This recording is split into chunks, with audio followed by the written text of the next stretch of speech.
मुल्क भर में कोरोना से मजीद 39 अफराद जाँ बहक। कोरोना से जाँ बहक होने वालों की मजमूई तादाद 13,205 हो गई। 24 घंटे में कोरोना के 1,780 नए केस रिपोर्ट। कोरोना के फाल केसेस की तादाद 18,055 हो गई।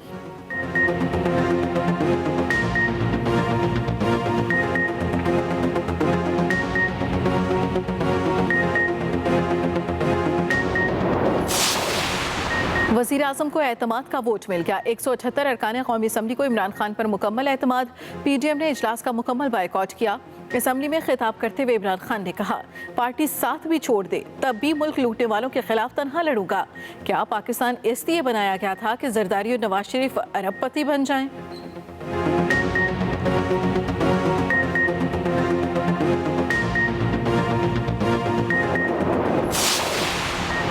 बिलावल भुट्टो आज opposition leader Punjab assembly Hamza Shahbaz के घर जाएंगे। हमजा शहबाज की जानिब से बिलावल भुट्टो के एजाज में ज़ोहराना भी दिया जाएगा। दोनों रहनुमा चेयरमैन सेनेट हुकूमत मुखालिफ तहरीक, इन हाउस तब्दीली और लॉन्ग मार्च समेत दीगर मामलात पर बात करेंगे।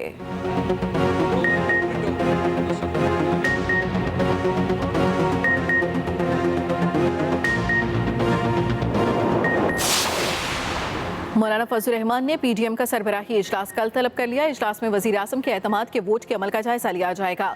वज़ीर आज़म और हुकूमत के खिलाफ आइंदा की हिकमत अमली तय की जाएगी।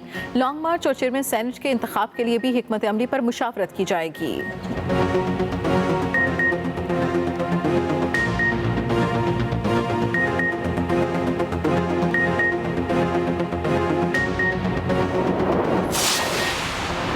एमक्यूएम ने हुकूमत से डिप्टी चेयरमैन सेनेट का ओहदा मांग लिया। बात ना बनने पर साथ छोड़ने का इंतिया भी दे दिया। वज़ीर आज़म के करीबी रफ़क़ा से मुशावरत, फ़रोग़ नसीम को बतौर डिप्टी चेयरमैन का ओहदा देकर सबको राज़ी करने की तजवीज़।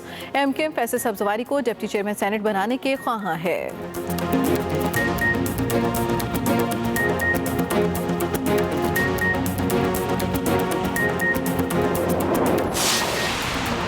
चेयरमैन और डिप्टी चेयरमैन सेनेट के इंतखाब के लिए जोड़ तोड़। यूसुफ रज़ा गिलानी की मुत्तहिदा के रहनुमा खालिद मकबूल सिद्दीकी से मुलाकात। नमुंतखब सेनेटर बोले, हमारे दौर में एमक्यूएम ने बहुत साथ दिया, अब भी ताउन की दरख्वास्त करता हूँ।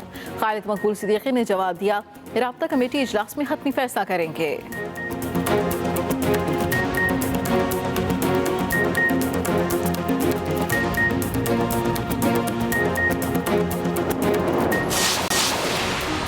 और लाहौर और गिरदनवाह में बूंदाबांदी, छांगा मांगा और इतराफ में तेज हवाओं के साथ मुसलाधार बारिश। फेरोजवाला और ओकाड़ा में भी हल्की बारिश से मौसम खुशगवार।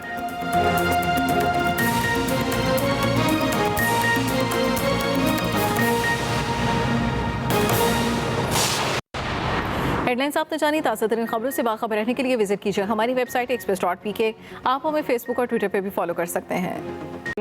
कि आप हार रहे हैं, आप बदनाम हो गए हैं, आप फेल हो गए हैं, आप अवाम का एतमाद खो चुके हैं। आप न सिर्फ अवामी नुमाइंदों का जो एतमाद खो चुके हैं, बल्कि आप अपने मेंबर्स का एतमाद खो चुके हैं। तो बराए मेहरबानी हमें इस सियासत में ना घसीटे। और मैं फिर ये बात कहना चाहती हूँ इदारे के सरबराहान से भी,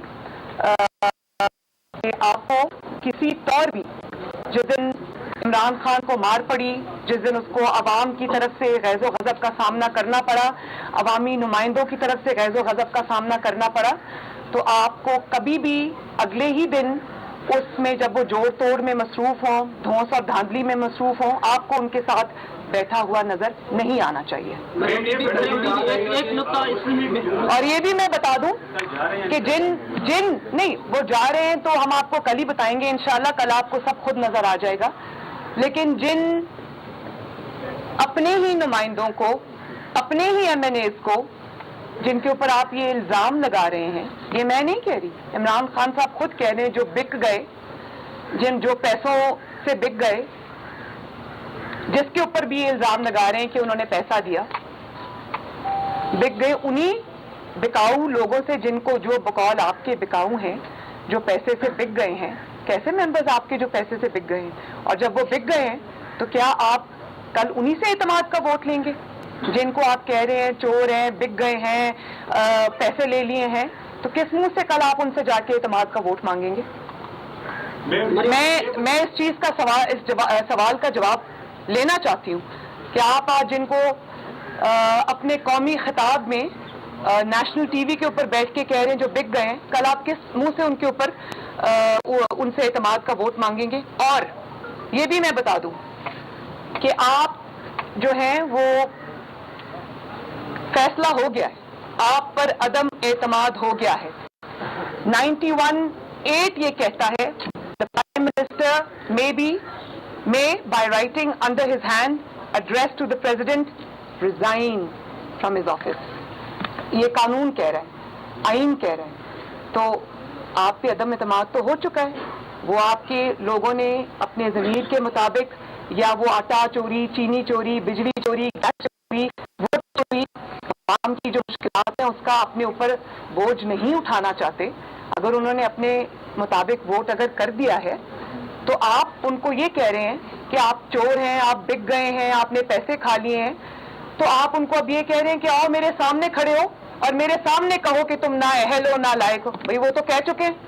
اگر آپ اداروں کو استعمال کر کے صبح اداروں کے سربراہان کے ساتھ تصویریں کھنچوا کر, اگر آپ یہ سمجھتے ہیں کہ اداروں کو استعمال کر کے, اپنی تصویروں کو استعمال کر کے دھوس اور دھاندلی سے آپ ان کو اپنے سامنے کھڑے ہو کر ڈرنے پہ مجبور کر دیں گے اور ان کو یہ کہیں گے تم مجھے ووٹ دو ورنہ تم ڈسکوالیفائی ہو جاؤ گے, تو ووٹ تو وہ دے چکے آپ کے خلاف, فیصلہ آپ کے خلاف آ چکا ہے. اب آئین یہ کہتا ہے کہ آپ اگر ریزائن کریں تو آپ کریں ریزائن, اور میں یہ سمجھتی ہوں کہ آپ کو ریزائن کرنا چاہیے. ملک میں اس وقت کوئی وزیر اعظم نہیں ہے. آپ کا اپنا صدر یہ کہہ رہا ہے کہ آپ اپنا اعتماد کھو چکے ہیں, عوام کا اعتماد, اپنے ممبران کا اعتماد کھو چکے ہیں. تو ملک میں اس وقت کوئی وزیر اعظم نہیں ہے. وہ جو سلیکٹڈ تھا اس پہ بھی عدم اعتماد کا اظہار ہو چکا ہے. تو ڈرانے, دھمکانے, دھوس, دھاندلی سے اگر آپ نے اپنے ووٹرز کو کل دوربین کے سامنے رکھ کے ووٹ دینے پر مجبور کر بھی دیا تو ایسی لولی لنگڑی حکومت کا کیا فائدہ, جو آپ کو پتا ہو کہ آپ نے ایک ایک دن اب آپ کا مشکل ہوتا جائے گا. ایسے وہ آپ کے سامنے کھڑے ہو کے بھلے وہ آپ کو ڈرنے سے یا ڈسکوالیفیکیشن کے اس سے آپ کو ووٹ دے دیں, لیکن ایسی مجبور اور لاچار اور ناکام حکومت کا کیا فائدہ. آپ کو اب اقتدار سے چمٹے رہنے کا کوئی حق نہیں ہے. اور پھر میں نے سنا یہ بات سچ ہے کہ انہوں نے آج سپریم کورٹ میں چیلنج کیا ہے دسکا کا جو فیصلہ ہے ای سی پی کا. جی. اگر یہ فیصلہ آپ نے چیلنج کر دیا ہے سپریم کورٹ کے اندر, تو میں آپ کو یہ کہنا چاہتی ہوں کہ اگر آپ کو اتنا ہی اعتماد ہے عوام کے اوپر کہ عوام آپ کے ساتھ ہے, تو پھر آپ سپریم کورٹ کے پیچھے کیا چھپ رہے ہیں؟ پھر آپ الیکشن کمیشن کے فیصلے کو چیلنج کیوں کر رہے ہیں؟ آئیں ذرا میدان میں لڑے الیکشن ڈسکا میں. اگر آپ کو اتنا اعتماد ہے تو عوام پہ اعتماد کریں نا. آپ الیکشن کمیشن کی جو فیصلہ ہے اس کو چیلنج اس لیے کر رہے ہیں کہ آپ کو صرف یہ پتہ نہیں ہے کہ آپ کے اپنے ممبران آپ کو چھوڑ گئے ہیں, بلکہ آپ کو یہ بھی پتہ ہے کہ اگر آپ عوام کی عدالت میں گئے تو آپ کا تاریخی گھیراؤ ہوگا, احتساب ہوگا, کیونکہ آپ عوام کے ملزم ہیں. آپ نے مہنگائی کی جو شرح ہے وہ کہاں سے آپ کہاں لے گئے. روز صبح جب ہم سو کر اٹھتے ہیں تو سنا ہے آج جو چینی ہے اس کی وہ 110 روپے کلو تک بک رہی ہے. روز پیٹرول کی قیمتوں میں اضافہ ہوتا ہے, روز گیس کی قیمتوں میں اضافہ ہوتا ہے, روز آٹا, چینی, تیل, سبزیوں, گوشت, انڈوں کی قیمتوں میں اضافہ ہوتا ہے, دوائیوں کی قیمتوں میں اضافہ ہوتا ہے.